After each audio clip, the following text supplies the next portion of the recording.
So recently it's become fairly obvious that drones and specifically the quadcopter industry is blowing up. But so far, consumer applications have been largely limited to hobbyist flying, racing, and filming.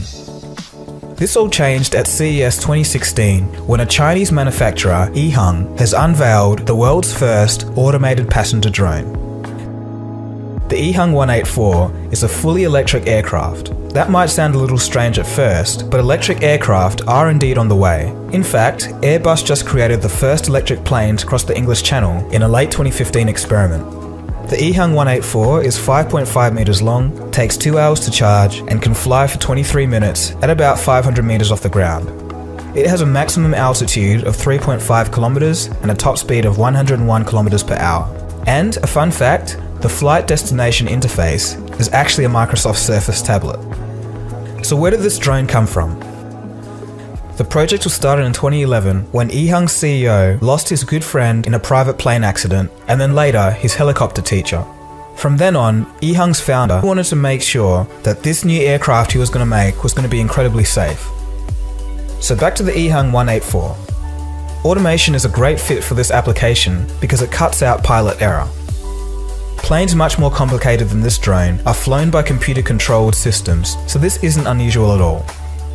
The company states that the navigation process is backed up by a 24/7 real-time flight command center, and they think that that means passengers have no need for a pilot's license. The downside though is that in Ehang's case, there are no manual controls to take over in the event of an emergency.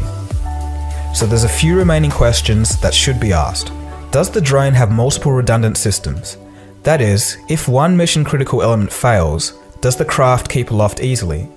For example, if one propeller is damaged, can it be flown automatically with ease? I'd expect this to be the case, but there's no confirmation.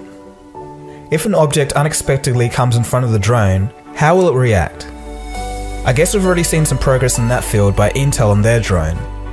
So I guess we can say basic flying and evasive action might not be the issue, but the real issue could be if there's an event that causes input data that confuses the computer.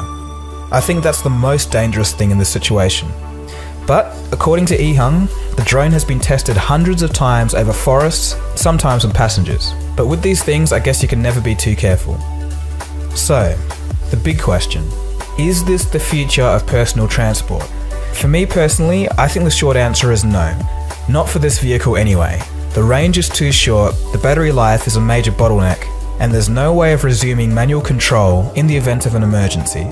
And I don't think that this aircraft would pass FAA regulations anyway. But that is by no means the full story. I think a craft like this has potential for emergency respondents aid and can be very beneficial in situations where road access is limited. But to further this, without going into semantics, the formula that Ehang has here seems to be correct. And if it's not these guys, it will be another company that builds on the synergy of a computer-guided and easy-to-use passenger drone to create something compelling. It may be many years before that happens, but to me, Ehang is the start of something. So the bigger question, is this the template for the personal flying car that we've all been promised all our lives? I guess only time will tell. I'm wishing these guys the best, and I'll watch this space closely. But anyway, thanks for watching guys, that was just a quick little video that I thought I'd do. This has been Dagogo, you've been watching Cold Fusion, subscribe if you're new, and I'll see you guys again soon for the next video. Oh, and by the way, the Nikola Tesla video is still in production, so you guys can still keep looking forward to that. I hope to have it out by the end of this month.